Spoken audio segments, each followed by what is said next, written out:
बच्चों, आप सभी का एक बार फिर से स्वागत है हमारे YouTube चैनल बस्ती वाले गुरुजी पर। तो आइए हम लोग जो है कक्षा 6 गणित यूपी बोर्ड में हम लोग देखते हैं इकाई 3, इसके जितने अभ्यास हैं ABCDEF तक हम लोग इसके अभ्यास प्रश्न सब हल कर चुके हैं। अब हम लोग देखेंगे कि इस अभ्यास में हम लोग क्या सीखे हैं, क्या जान पाए हैं। उसके बाद हम लोग अगला चैप्टर देखेंगे। अभी इसमें क्या सीखा है ये हम लोग एक बार याद कर लेते हैं, देख लेते हैं। ठीक, तो दैनिक जीवन में हमें अनेक बार विपरीत मानों के मापन छोटी पूर्ण संख्या से बड़ी पूर्ण संख्या घटाने की आवश्यकता पड़ती है, जिसके कारण पूर्ण संख्याओं के संग्रह को विस्तारित करना पड़ता है। इसके लिए प्राकृतिक संख्याओं 1 2 3 4 5 के संगत हम नई संख्याएं -1, -2, -3 और -4 बनाए हैं। ठीक है, तो इसमें हम लोग अब जो है देखते हैं। जैसे मान लेते हैं विपरीत मान में, जैसे मान लेते हैं कि 100 रुपये की कोई वस्तु है, 100 रुपये की, इसको हम लोग अगर 110 रुपये में बेच देते हैं, 110 रुपये में, तो ये क्या हुआ, 110 रुपये में से इसको हम लोग घटा देंगे, 110 रुपये में से 100 रुपया कम कर देंगे, तो ये हमारा क्या आ जाएगा, यहाँ पे 10 आ जाएगा। तो यानी कि ये 10 रुपया जो आया है हमारा, ये तो हमारा था लागत मूल्य था, और इसमें हमने क्या है, ये हमने इसमें बेचा है, विक्रय मूल्य है। तो 10 रुपये जो है इसमें ज़्यादा मिला है। क्या मिला है, ज़्यादा। तो ज़्यादा को हम लोग प्लस से दिखाते हैं। और उसके बाद जो है अगर मान लेते हैं इसी को जो है हमें इसी में घाटा हो जाता है, 100 रुपये लागत हुई थी, तो हम लोग जो है मान लेते हैं 90 रुपये में बेचे हैं, तो इसको हम लोग कैसे करेंगे, इसी में से, इसमें से कम नहीं करेंगे, जिसमें से हम लोग जो है विक्रय में से हम लोग कम करेंगे। ठीक है, किस में से करेंगे, विक्रय में से। यहाँ पे विक्रय 110 था, तो इसमें से हम लोगों ने कम किया, यहाँ पे 90 है, तो यहाँ पे हम लोग 100 कम करेंगे। इसमें से क्या करेंगे, 100 यहाँ पे इसको करेंगे, तो ये क्या हो जाएगा, इसमें से ये जाएगा नहीं, 0 में से 0 जाएगा, तो यहाँ 0 आएगा, तो 9 में से 10 कभी नहीं जाएगा, इसमें से नहीं जाएगा, ये रह जाएगा, ये घट नहीं सकता है। इसी वजह से इसको क्या करते हैं हम लोग, ऊपर कर लेते हैं, यहाँ पे 100 और उसके बाद यहाँ पे 90 करते हैं, तो ये जो है 10 हमारा निकल के आता है। लेकिन यहाँ पे हमें लाभ हुआ था 10 रुपये का, ये लाभ हुआ था, तो ये प्लस में मान लिया गया। लेकिन यहाँ 10 रुपये का क्या हुआ, हमारा घाटा हुआ है, तो इसी को हम लोग माइनस से क्या करते हैं, इसको हम माइनस से दिखाएंगे। ये जो हमारी 10 रुपये की इसमें हानि हुई है, इसको हम लोग 10 रुपया माइनस में दिखाएंगे। इसीलिए यहाँ पे जो है प्राकृतिक संख्या 1 2 3 4 के जो है संगत हम लोग क्या किए हैं, ये हम लोगों ने उसी के संगत खुद बनाया हुआ है।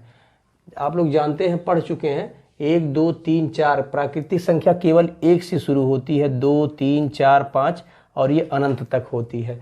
0 हमारी क्या होती है, पूर्ण संख्या होती है, और ये सब संख्याएं जो ऋणात्मक संख्याएं हैं सब हम लोग बनाए हैं इन्हीं के संगत।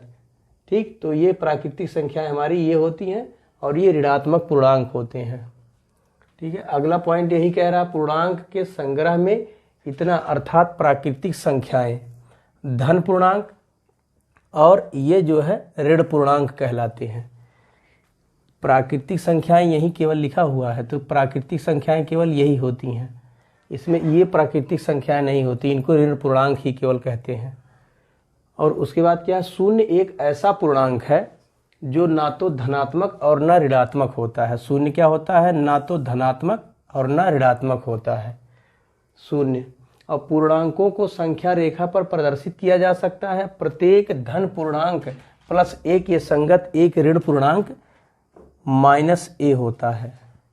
क्या होता है, +1 के संगत एक -a होता है। दोनों का योगफल सदैव 0 होता है, सदैव क्या होता है, 0 होता है। अर्थात ये +a है, आगे कुछ नहीं लिखा है, तो ये +a है। उसके बाद यहाँ जोड़ना हमको, तो ये -a इसमें जोड़ देंगे तो ये 0 आ जाएगा। व्यापकता इनको क्या कहा जाता है, योगात्मक प्रतिलोम कहा जाता है। संख्या रेखा हम लोग पढ़ चुके हैं, उसमें बना चुके हैं। ये 0 है, यहाँ पे क्या होता है, 1 2 3 4, यहाँ पे ऐसे इसको हम जो है बराबर बराबर खंडों में बांटते जाते हैं।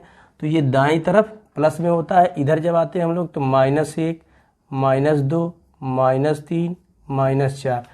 तो ये इन्हीं प्राकृतिक संख्याओं के संगत ये क्या होती है हमारी जो है पूर्णांक की लोग हम लोग बना लेते हैं।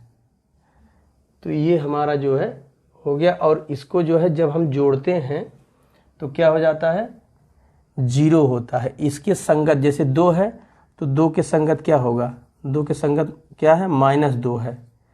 तो ये क्या हो जाएगा जब हम इसको जोड़ेंगे, इसको ऐसे जोड़ेंगे, ये 2 है प्लस -2, तो ये हो जाएगा 2 और ये प्लस और माइनस का माइनस हो जाएगा, यहाँ पे 0 आएगा। तो -4 के संगत +4 होता है, जोड़ेंगे तो 0 आएगा। -3 के संगत +3 है, इसको जोड़ेंगे तो 0 आएगा। तो इसको व्यापकता क्या कहा जाता है हम लोग, मतलब व्यापकता मतलब विस्तार से कह लीजिए या मतलब जनरल रूप से सामान्य रूप से इन्हें क्या कहा जाता है, योगात्मक प्रतिलोम कहा जाता है। और शून्य का योगात्मक प्रतिलोम शून्य ही होता है, यानी ये जो शून्य है इसका योगात्मक प्रतिलोम शून्य ही होगा। इसका कोई जो है क्या है संगत कोई ऋणात्मक या धनात्मक नहीं होता। हम लोग देख चुके इसमें कि शून्य ना तो धनात्मक पूर्णांक है ना तो ऋणात्मक पूर्णांक है। नंबर 5 देखते हैं, प्रत्येक धन पूर्णांक समस्त ऋण पूर्णांकों से बड़ा होता है। क्या होता है, बड़ा होता है। तो ये सबको पता है, हम लोग संख्या रेखा पर देख ही चुके हैं कि यहाँ पे क्या है, यहाँ पे 0 होता है, इधर 1 2 3 4 5 और यहाँ पे -1 -2 -3 -4 होता है। तो ये हम लोग सबको पता है कि इधर से क्या करते हैं, ये बढ़ते हुए जाते हैं। क्या जाते हैं, बढ़ते क्रम में जाते हैं हम लोग। क्या जाते हैं, बढ़ते क्रम में, ये बढ़ते क्रम में है। ठीक है, इसका मतलब ये है कि 0 क्या -1 से बड़ा है, -1 -2 से बड़ा है। यानी कि इसमें जितना लिखा हूँ इसमें से -4 सबसे छोटा, फिर उससे बड़ा -3, फिर -2, फिर -1 और ये 0 और ये 1 फिर 2, इस तरह है। कहने का मतलब सीधा सीधा धन पूर्णांक सभी ऋण पूर्णांकों से बड़ा होता है। कोई भी धन पूर्णांक एक क्या है, चाहे जितने ऋण पूर्णांक हो सबसे बड़ा है।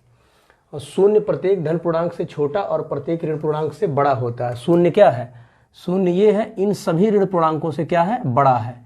शून्य जो है ये सभी ऋण पूर्णांकों से बड़ा है और सभी धन पूर्णांकों से छोटा होता है। और 2 धन पूर्णांकों का योगफल धन पूर्णांक और 2 ऋण पूर्णांकों का योगफल ऋण पूर्णांक होता है। तो देख लेते हैं, 2 धन पूर्णांक है, जैसे मान लेते हैं 4 है प्लस 5 है, तो इसको जोड़ेंगे तो 4 + 5 ये 9 हो जाएगा। तो ये प्लस आ गया, ये धन पूर्णांक हो गया। और 2 ऋण पूर्णांकों का योगफल ऋण पूर्णांक होता है, तो -4 और यहाँ पे माइनस ये प्लस -5 ये हमारा हो जाएगा। तो ये क्या है, ये है ये -4 और ये माइनस प्लस माइनस हो जाएगा 5। और देखिए जब चिन्ह दोनों का सेम होता है तो हम लोग ऐड कर लेते हैं, तो क्या हो जाएगा 5 4 9, और जो साइन होता है वही लगाते हैं। यहाँ भी तो वही काम करते हैं, यहाँ प्लस है यहाँ प्लस है, दोनों जोड़ लिए तो ये 9 आया, और यहाँ पे प्लस यहाँ पे प्लस, तो इसलिए प्लस लगा दिए। और प्लस लगाएं या ना लगाएं, यहाँ पे लगाने का कोई मतलब नहीं होता, वो माना जाता है, लेकिन माइनस हमें लगाना ही पड़ता है। हम लोग 8 नंबर देखेंगे, असमान चिन्हों वाले पूर्णांकों का योगफल जोड़े जाने वाले पूर्णांकों के संख्यात्मक मानों के अंतर के पूर्व बड़े संख्यात्मक मान वाले पूर्णांक का चिन्ह लगाकर प्राप्त करते हैं। यही मतलब कह रहा है कि जैसे -9 है और +6 है, इसको क्या करना, हमको जोड़ देना है। तो हम लोग जोड़ देते हैं, ये जोड़ दिए तो कितना आएगा, यहाँ पे विपरीत चिन्ह है तो जुड़ेगा नहीं, ये घट जाता है, तो यहाँ पे -3 आएगा। तो यही इसमें कह रहा है कि असमान चिन्ह है, असमान चिन्ह है, ठीक है। तो इनका योगफल जब करते हैं तो इनका संख्यात्मक मान जो होता है, जब अंतर कर लेते हैं, ये तो पक्का है कि प्लस है और माइनस है तो अंतर ही आएगा, और अंतर के बाद हम लोग उसी का चिन्ह लिखते हैं जो बड़ा संख्यात्मक मान होता है। तो यहाँ पे -9 क्या है, बड़ा संख्यात्मक मान है, और इसके आगे माइनस है, इसीलिए माइनस में आंसर आएगा। जैसे -18 है और +7 है, तो ये क्या हो जाएगा, बड़ा है ये, और ये क्या है माइनस है, ये प्लस है, तो ये कंफर्म है कि ये क्या होगा, डिफरेंस होगा हमारा, इसे घटाना ही पड़ेगा। तो 18 में से 7 घटाएंगे तो हमारा क्या आ जाएगा, 11 आएगा। उसके बाद क्या आएगा, अब जो बड़ा होगा उसी का जो है चिन्ह लगाया जाएगा। तो ये 18 बड़ा, तो यहाँ पे माइनस लग जाएगा, तो -11 हमारा आएगा। जैसे मान लेते हैं यहाँ पे 20 है और ये -9 है। अब क्या करेंगे, यहाँ आगे प्लस कुछ नहीं लगा तो प्लस माना जाएगा। अब 20 में से 9 घटाएंगे तो क्या आएगा, 11 आएगा। अब यहाँ 11 आएगा तो बड़ा कौन है, 20, तो 20 का चिन्ह क्या है, प्लस, तो प्लस चाहे लगाइए चाहे ना लगाइए। तो ये हमारा जो है 11 आ जाएगा। ये 8 नंबर हो गया। उसके बाद 9 नंबर, पूर्णांकों में योग संक्रिया संवरक क्या होती है, संवरक, क्रम विनिमय और साहचर्य होती है। यानी कि योग में जो है पूर्णांकों में योग संक्रिया संवरक, क्रम विनिमय और साहचर्य होती है। तो हम लोग पहले देखते हैं संवरक। क्या देखते हैं, समवरक। समवरक का मतलब उसी वर्ग का, समान वर्ग का। जैसे पूर्णांक है 5, योग की बात कर रहा है, योग संक्रिया में। हम लोग किस में देखेंगे, योग संक्रिया में। तो ये 5 है और ये +6 है, तो ये पूर्णांक है, ये पूर्णांक है, जोड़ेंगे तो 6 5 11 आ गया। ये भी एक पूर्णांक है, ये पूर्णांक और ये पूर्णांक जोड़े तो 11 भी एक पूर्णांक है। इसे ही समवरक कहते हैं बस। और उसके बाद क्या है, क्रम विनिमय। क्रम विनिमय में इसी को देख लेते हैं। ये 5 + 6 है तो बराबर 11 आया। अगर इसका क्रम हम पहले पे और इसका दूसरे पे रख के करते हैं, 6 + 5 कर देते हैं, तब भी तो 11 ही आएगा, तब भी 11 आएगा। तो इसी को क्रम विनिमय नियम कहते हैं। और साहचर्य होती है। तो साहचर्य में हम लोग साहचर्य दिखाने के लिए 3 पूर्णांक ले लेते हैं। क्या ले लेते हैं, 3 पूर्णांक ले लेते हैं हम लोग साहचर्य के लिए। साहचर्य में क्या करते हैं, 3 पूर्णांक। जैसे ए क्या मानते हैं, जैसे 4 + 5 + 6। तो साहचर्य का मतलब इसके साथ चले, ये क्या चले, 2 साथ चले। तो ये क्या हो जाएगा, 5 4 9 और +6। तो ये कितना आएगा, 9 6 15, ये 15 आ गया। अब ये जो 5 था 4 के साथ था, इसी के घर में तो था, ये ब्रैकेट लगा हुआ मतलब इसके साथ था, इसके साथ चला। चर से मतलब चरने से, चलने से होता है, ठीक है ना, यानी उसी के साथ रहने से। अब इसको क्या करते हैं, ये लिख देते हैं 4 + ये 5 + 6, ये इसके साथ कर देते हैं। तो अब क्या होगा, यहाँ पे ये 4 है और ये 6 5 क्या होगा, 11 होगा। अब 11 में जोड़ेंगे 4 तो क्या हो जाएगा, फिर 15 आ गया। तो कहने का मतलब चाहे ऐसे करिए चाहे ऐसे करिए, अगर वही वैल्यू आती है तो उस नियम का पालन होता है। यानी कि ये साहचर्य नियम का पालन कौन करता है, योग संक्रिया का नियम। जो योग संक्रिया होती है उसमें जो है साहचर्य नियम, संवरक नियम और क्रम विनिमय नियम, तीनों का पालन होता है, तीनों होती है। और पूर्णांक में योग संक्रिया का तत्समक अवयव 0 होता है। इसमें एक शब्द आता है तत्समक। तो तत्समक जो होता है योग संक्रिया में, योग संक्रिया में तत्समक का मतलब कि उसी के समान वो रह जाए। जैसे ये 6 है, इसमें 0 जोड़े तो ये 6 रह गया। ये 11 है, इसमें 0 जोड़े तो ये 11 ही रह गया। ये 12 है, इसमें 0 जोड़े तो ये 12 ही रह गया। मतलब तत् मीन्स इसी के समान, उस पूर्णांक के समान रह जाए। तो यानी ये 12 है, 12 ही रह गया। कब, जब 0 जोड़े। तो इसीलिए जो है पूर्णांकों में योग की संक्रिया का तत्समक 0 होता है। यानी कि 0 किसी भी पूर्णांक में जोड़ेंगे तो वही पूर्णांक आ जाता है, यानी उसी के समान पूर्णांक, सेम पूर्णांक आ जाता है। उसी को तत्समक कहते हैं, उसी के समान कहते हैं। हम लोग देखते हैं 11 नंबर, पूर्णांकों में घटाने की संक्रिया संवरक है किंतु क्रम विनिमय और साहचर्य नियमों का पालन नहीं करती है। तो पूर्णांक हम लोग ले लेते हैं, 2 पूर्णांक ले लेते हैं, 2 और 6 ले लेते हैं। क्या ले लेते हैं, 2 और 6 ले लेते हैं। तो इसमें क्या करते हैं, घटाते हैं। तो क्या होगा, 2 - 6, तो क्या आएगा, -4 आ गया। तो ये क्या है, ये पूर्णांक है, ये पूर्णांक है, ये भी पूर्णांक है। इसमें ऋण धन से मतलब नहीं होता है, इस बस यही मतलब होता है कि आपका ये क्या है, पूर्णांक आए, वही जो है संवरक है, उसी वर्ग का हो। ये भी पूर्णांक, ये भी पूर्णांक, तो ये भी पूर्णांक है। तो ये जो है संवरक हो गया, किंतु क्रम विनिमय और साहचर्य नियमों का पालन नहीं करती है। तो इसमें हो जाता है, जब क्रम विनिमय नियम की बात करते हैं तो जैसे यही है, 2 - 6 = -4, इसका क्रम इधर करेंगे तो क्या हो जाएगा 6 और -2 इधर आएगा तो क्या हो जाएगा 4। तो ये वैल्यू बराबर नहीं आती है इस केस में, तो ये क्रम विनिमय नियम का पालन नहीं होता है यहाँ पे। ठीक, यहाँ पे माइनस आ गया, यहाँ पे प्लस आ गया 4, तो ये नियम जो है नहीं पालन कर पाती। और साहचर्य नियमों का है तो साहचर्य नियम के लिए हम लोग 3 पूर्णांक ले लेते हैं, जैसे 2, 3 और 4 ले लेते हैं। इसमें क्या करते हैं 2, ये हो जाएगा 2 क्या है 2 - 3 + 4, इसको घटा लेते हैं तो ये हमारा क्या आएगा 2 माइनस ये 4 3, ब्रैकेट पहले हटाएंगे तो 4 3 7 हो गया। इसको करेंगे तो 7 में से ये चिन्ह विपरीत है तो 7 में से 2 गया तो यहाँ 5 बचेगा, बड़ा 5 है तो ये 7 है तो 7 का लगाएंगे।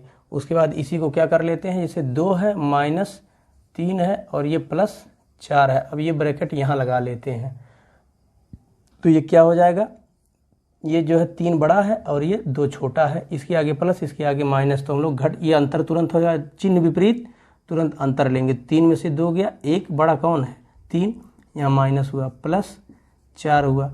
अब इसमें भी वही काम करेंगे, यहाँ प्लस यहाँ माइनस, तो ये अंतर लेंगे तो 4 में से 1 जाएगा तो 3, और यहाँ पे ये बड़ा है 4 तो यहाँ पे +3, यहाँ पे माइनस और यहाँ पे प्लस, तो ये साहचर्य नियम भी फेल कर जाता है, यहाँ पे साहचर्य नियम का भी पालन नहीं हो पाता है। तो जो घटाने की संक्रिया केवल संवरक का ही पालन कर पाती है, क्रम विनिमय और साहचर्य नियम का पालन नहीं कर पाती। और 2 धन अथवा ऋण पूर्णांकों का गुणनफल सदैव धन पूर्णांक होता है। 2 धन अथवा, यहाँ पे होना चाहिए 2 धन अथवा 2 ऋण, यहाँ पे 2 होना चाहिए। 2 धन अथवा 2 ऋण पूर्णांकों का गुणनफल सदैव धन पूर्णांक होता है। जैसे गुणनफल की बात कर रहे हैं, -4 गुणे -6, ये दोनों ऋण पूर्णांक ले लिए तो क्या आएगा हमारा, हम लोग जानते हैं 2 बार ऋण आता है गुणनफल में तो प्लस हो जाता है, 6 चौको 24। और उसी प्रकार ये ऋण पूर्णांक 2 ले लिए तो धन पूर्णांक ले लेते हैं, तो ये 4 और गुणे 6, तो यहाँ भी 6 चौको 24, तो ये भी धन है, ये भी धन पूर्णांक है। तो कहने का मतलब 2 चाहे धन पूर्णांक हो और चाहे दोनों ऋण पूर्णांक हो तो गुणनफल सदैव जो है धन पूर्णांक ही आता है। किंतु विपरीत चिन्ह वाले पूर्णांकों का गुणनफल सदैव ऋण पूर्णांक होता है। विपरीत का मतलब हुआ कि जैसे मान लेते हैं ये है हमारा -5 और गुणे ये 4 है, तो ये क्या होगा, विपरीत का मतलब इसमें माइनस है इसमें प्लस है, गुणा करेंगे तो 5 चौको 20 -20 हुआ। इसको प्लस कर लेते हैं, यहाँ पे ये 5 है और गुणे -4 कर लेते हैं फिर से, तो क्या है इसमें ये माइनस था इसमें ये माइनस हो गया, तो क्या हो 5 चौको 20, लेकिन आएगा माइनस में ही। 2 में से कोई भी एक माइनस रहेगा तो उसका गुणनफल सदैव माइनस ही आएगा। और क्या है, पूर्णांकों के गुणन संक्रिया में संवरक, क्रम विनिमय और साहचर्य गुणा में हम क्या करते हैं, गुणन संक्रिया में संवरक देखते हैं। संवरक में 2 है गुणे 6 है बराबर 12, ये भी पूर्णांक ये भी पूर्णांक, तो ये आ गया 12, ये भी पूर्णांक है। जैसे मान लेते 5 गुणे 3 किए तो ये 5 3 15 हो गया, ये भी पूर्णांक ये भी पूर्णांक, तीनों पूर्णांक हो गया।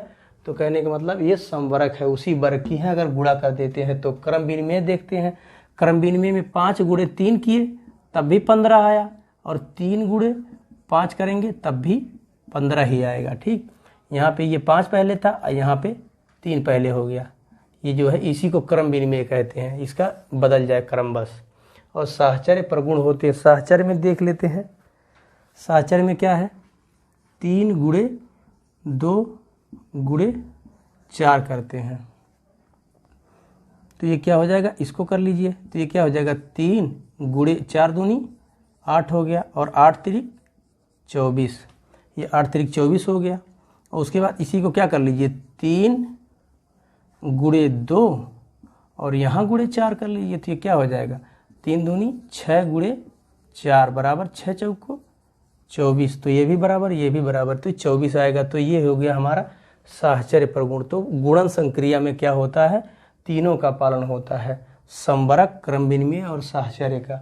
अब पूर्णांकों में भाग संक्रिया संवरक नहीं है, क्या है, भाग संक्रिया में संवरक नहीं है, और ना ही क्रम विनिमय और साहचर्य है, तो इसमें कुछ नहीं होता है। ठीक है ना, ना साहचर्य है ना क्रम विनिमय है ना तो 14 नंबर देखते हैं। 14 नंबर में भाग संक्रिया में देखते हैं। तो ये 4 है बटे 2 किए और ये जो है 4 बटे 8 कर दिए। नहीं, इसी को लेते हैं, दोनों पूर्णांक सेम रहे तो ज़्यादा सही रहेगा। 2 बटे 4 कर दिए। अब इसको काटेंगे, 2 1 2, 2 दूनी 4, यहाँ 2 बटे 1 आया। मतलब क्या है, किसी भी संख्या का बटे 1 हमेशा बटे 1 रहता है, चाहे उसको लिखिए या ना लिखिए। तो ये 2 हो गया, यहाँ पे 2 1 करने में 2, 2 दूनी 4, यहाँ 1 बटे 2 आया। 1 बटे 2 का मतलब ये 0.5 हो गया, ये पूर्णांक रह ही नहीं गया। और ये जो हमारा पूर्णांक है तो ये भाग संक्रिया में जो है ये समवरक नहीं होती है। अब क्रम विनिमय का है तो क्रम विनिमय भी वही है, जैसे यहाँ पे कर दिया 4 बटे 2 कर दिया था, इसको हम लोग ऐसे भी तो लिखते हैं 4 भागे 2, वही चीज़ है ना। तो ये क्या हो जाएगा, फिर से वही हो जाएगा, तो 2 आएगा, ये भाग देंगे और इसी को 2 भागे 4 कर देंगे। इसका क्रम इधर कर दिए, इसको इधर कर दिए, तो ये ऐसे हो गया। तो फिर ये 2 बटे 4 हो जाएगा। तो ये क्या होगा, फिर से 1 बटे 2 आएगा। ये पूर्णांक नहीं रह गया, जबकि ये पूर्णांक है। तो ये हमारा क्रम विनिमय का भी नहीं हुआ। साहचर्य में क्या देखेंगे, इसमें जो है नहीं, क्या है ये साहचर्य नियम का। तो साहचर्य में भी देख ले, साहचर्य में क्या है, साहचर्य में देखते हैं जैसे 3 भागा क्या है, 3 भागे 8 भागे क्या हो जाएगा 4। तो इसको हम लोग ऐसे कर लेते हैं, तो ये हमारा क्या हो जाएगा 3 भागे ये क्या हो जाएगा, पहले इसको करेंगे तो 8 बटे 4 हो जाएगा। तो ये क्या आ जाएगा 3 भागे ये 4 होगा, यहाँ 4 आ जाएगा। तो ये क्या हो जाएगा 3 बटे 4 आ गया। और उसके बाद इसी को कर लेते हैं हम लोग, यहाँ पे 3 भागे 8 और जो है भागे 4। तो ये क्या आएगा 3, इसको क्या करेंगे भागे 8 हो जाएगा, क्या हो जाएगा भागे 8 हो जाएगा। उसके बाद इसके भागे 4 है, तो ये तो कटेगा नहीं, ऐसे ही रह जाएगा। तो ये 3 बटे 8 हुआ और ये भागे हैं, तो ये भी क्या हो जाएगा, ये हमने बताया है पहले ही कि जहाँ भाग का साइन होता है, चिन्ह होता है, उसको हम लोग गुणे में कर देंगे और ये संख्या उलट जाती है। तो 1 बटे 4 हो गया। ये क्या आ गया 3 1 3 और 8 3 24, ऊपर 3 नीचे 24 आ गया। और यहाँ पे 3 बटे 4 आया था। तो इसमें ना समवरक और ना ही क्रम विनिमय और ना ही साहचर्य का पालन हो पाता है। भाग संक्रिया में ये तीनों नहीं हो पाती हैं। इसमें हम बताते हैं आपको कि कैसे जो है कोष्टक लगा के हम लोग गणना की अशुद्धि से बच सकते हैं। जैसे मान लेते हैं एक सविता है, एक सविता है और एक जो है बबीता है। क्या है, बबीता है मान लेते हैं। तो वो क्या करती हैं, 2 सहेलियां हैं, ये जाती हैं सेब खरीदने। तो ये 3 किलो सेब लेती है और ये 5 किलो सेब लेती है। क्या लेती है, 5 किलो सेब लेती है। इसको 5 केजी लिखिए, 5 केजी, और ये क्या लेती है 5 केजी सेब लेती है। अब दुकानदार क्या कहता है कि 50 रुपये केजी सेब है। क्या है, 50 रुपये केजी सेब है। कितने रुपए, 50 रुपये, 50 प्रति केजी। अब सविता जो है जो हिसाब लगाती है, तो सविता कैसे हिसाब लगाती है, ये लगाती है 3 + 5 गुणे 50। तो इसका जो है सेब का कुल मूल्य कितना निकल के आता है, यहाँ 3, ये गुणा है, पहले हम लोग जो है नियम में हल देख चुके हैं कि पहले गुणा करेंगे तब जोड़ेंगे घटाएंगे। तो ये हो जाएगा प्लस और ये हो जाएगा हमारा 5 3, और ये क्या है 5 5 25, कितना है 25 और 1 0 हो जाएगा। तो हमारा यहाँ पे कितना आ जाएगा 250 में 3 जोड़ेंगे तो 253 रुपये आ गया। ये सविता का हिसाब है, सविता ने हिसाब लगाया है दुकानदार को देने के लिए। बबीता क्या करती है, बबीता भी हिसाब लगाती है। तो ये करती है 3 + 5 और गुणे 50। तो ये क्या हो जाता है 5 3 8 हो जाएगा। ये सेब है 3 किलो इसका, 5 किलो इसका, तो ये 8 किलो सेब हो गया। और क्या भाव है? 50 रुपये प्रति केजी। तो ये हो जाएगा हमारा 8 पचे 40, कितना हो गया? 400 रुपये हो गया। ये बबीता का हिसाब सही था और ये सविता का हिसाब गलत हो गया, क्योंकि इसने जो है यहाँ ब्रैकेट का प्रयोग नहीं किया था। तो अशुद्धियों से बचने के लिए हम लोग जो है ब्रैकेट का प्रयोग करते हैं। और 16 नंबर देखते हैं। 16 नंबर समानतः क्रमानुसार रेखा कोष्टक, उसके बाद छोटा कोष्टक, ये रेखा कोष्टक, ये राउंड ब्रैकेट छोटा कोष्टक, ये करली ब्रैकेट मझला कोष्टक, उसके बाद क्या है, और अंत में बड़ा कोष्टक, जिसको हम लोग क्या बोलते हैं? Square bracket. हटा करके सरलीकरण की क्रिया की जाती है। नियम यह है कि कोष्ठक चाहे जिस क्रम में हो, सबसे पहले अंदर के कोष्ठक को क्रम से हटाकर सरलीकरण की क्रिया की जाती है। इस 16 नंबर को अच्छे से समझने के लिए लास्ट वाला चैप्टर जो अभ्यास 3F है, उसको जाके आप लोग लगाइए अच्छे से। उसमें जो है सारे एग्जाम्पल दिए गए हैं, एकदम अच्छे से आपको समझ में आ जाएगा। ये बिना एग्जाम्पल के 1-2 एग्जाम्पल नहीं, उसमें बहुत से एग्जाम्पल दिए गए हैं। अभ्यास 3 का F, उसको पूरा आप लोग सॉल्व करिए। ये नियम देखते हुए इसको जो है दिमाग में रखिए, ये पूरा अच्छे से समझ आ जाएगा। उसमें अभ्यास 3 के F में ये पूरा इसी पे बेस्ड है। और बाकी हम लोग ये कंप्लीट होता है पूर्णांक का इकाई 3, इसमें हमने क्या सीखा है, और इसको जो है आप लोग अच्छे से पढ़िए, नोट कर लीजिए और याद कर लीजिए। बाकी हम लोग मिलते हैं अगले वीडियो में। तब तक के लिए आप लोग एकदम पढ़ते रहिए, मेहनत से खेलते रहिए, खाते पीते रहिए, मस्त रहिए, एकदम व्यस्त रहिए।